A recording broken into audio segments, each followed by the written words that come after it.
All right. Good morning, guys. I think we're live and good to go. Hope you guys all had a great week and happy Friday. Hope you guys have fun plans for the weekend.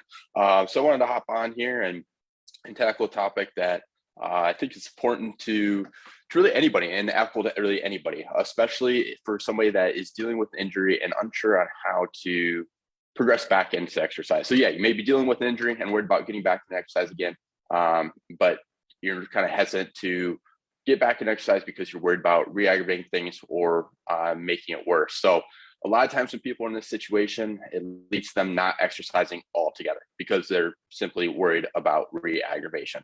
And when somebody stops exercising altogether, what happens is it actually can make things even worse in the long run. So it leads to even more weakness setting in because now you're not moving as much. Muscles start atrophying and getting weaker and smaller, which exposes you to an increased risk of injury when you eventually do progress back into exercise again. And this isn't just for the injury that you're dealing with currently. You may be dealing with a knee injury and yeah, worried to progress back in exercise because of it. But then it leads to areas around the knee that are weak, and then it starts to even work its way into the ankles, the hips, and the low back, and even up into the shoulders as well. Because we're just not moving as much. And so it doesn't just make the area around like the knee weaker, it makes the entire body weaker. So it increases your risk for low back pain, it increases your risk for hip pain, foot pain, and shoulder pain when you start progressing back into exercise again. So how can you progress into exercise again safely without worrying or worrying that you're making things worse or re-aggravating things? That is the question I want to answer today. So I'm going to share with you guys the Pro+Kinetix system that we came up with and have utilized successfully with over about 1,200, 1,300 past patients over the last 3 years. So it's a Pro+Kinetix exercise light system. I'm going to go and share my screen with you guys here so you guys can see what I'm talking about. So kind of made this graphic I'm a visual learner. I'm sure some of you guys are as well. So instead of just talking at you, thought I'd come on here and provide some visuals as well. So can you keep exercising with pain? Yes. It doesn't, you don't have to progress back in exercise and there be no pain. Okay. Sometimes that occurs, that's great, but more often than not, there's going to be some discomfort when integrating exercise again. And that's okay to a certain extent.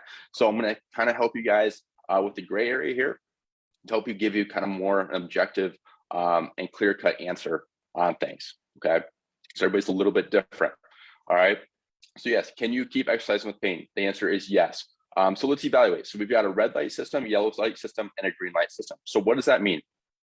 Okay, so it is based on your symptoms, and you will all land in one of these categories, and the color will determine your decision making on how to proceed going further. Okay, all right, so we use the pain scale of 0 to 10. So 0 is like you have no pain, 10 is like you need to go to the emergency room.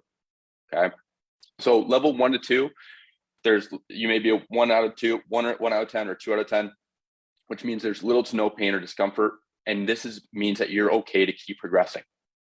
What we don't want is this to start progressing, start at 0, then go to 1 after like 5 minutes, and then a 2, and then eventually a 3 or 4. That means that it's aggravating things and that you're most likely making things worse. Okay. However, if you're in that 1 to 2 range, you can keep exercising.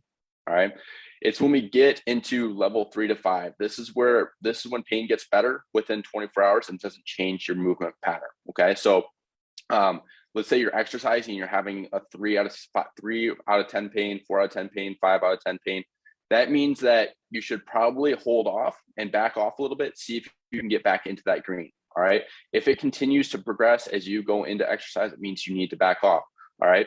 And then also the next 24 hours after exercise is a good way to determine what you need to do for the path going forward. So like, let's say that you're like a 1 out of 2, all right, but then for the next 24 hours, you were like a 4 out of 10. That means that that was probably aggravating and you need to back off a little bit. Okay. But yellow doesn't mean, oh, you just flared everything up and it's not going to ever calm down. Usually this will calm down within 24 hours. Okay. And that's the beauty of only getting into like 1 or 2, 1 out of 10, 2 out of 10 pain is that's not enough to really aggravate things enough to really set you back. It should resolve within 24 hours. Okay. All right. So things with anything above a 5 out of 10, this means that you need to take a step back in your workouts, okay?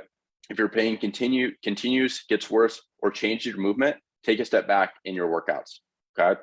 All right, and this is the thing too, is you guys don't want this to linger on. Make sure that you, especially if this is like a really, like if you're able to hardly walk and you're already at like a 5 out of 10 pain, that's your body's way of saying there's something majorly most likely going on and that you need to seek a professional help, whether that's us, another physical therapist, physician, or just a medical professional to get a pair of eyes on this. Is super, super important, okay? So if you're exercising, you're having 5 out of 10 pain or more, it's your body's way of telling you that you need to take a step back. All right.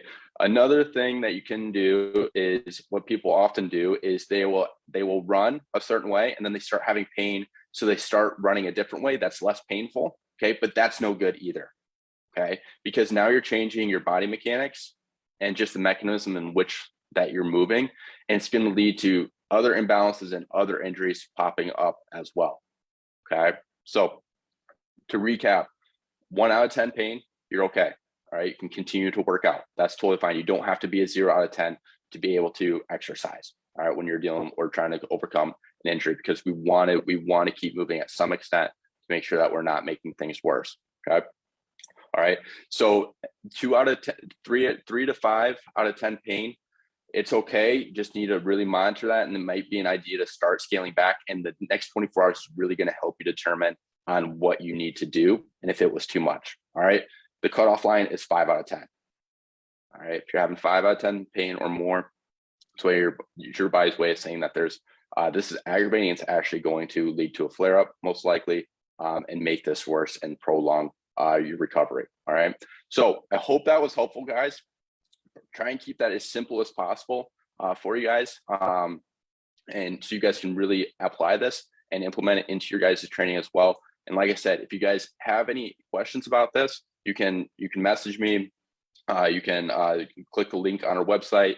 I'm happy to speak with you guys on the phone, or one physical therapist. Other physical therapists are happy to as well, and help you guys out and make sure that you get the injury that you're dealing with fixed, so you can get back to whatever sports or activities that you love again as well. Okay, life's too short to avoid those things. All right. So hope you guys have a great rest of your Friday and have a great weekend. Bye, guys.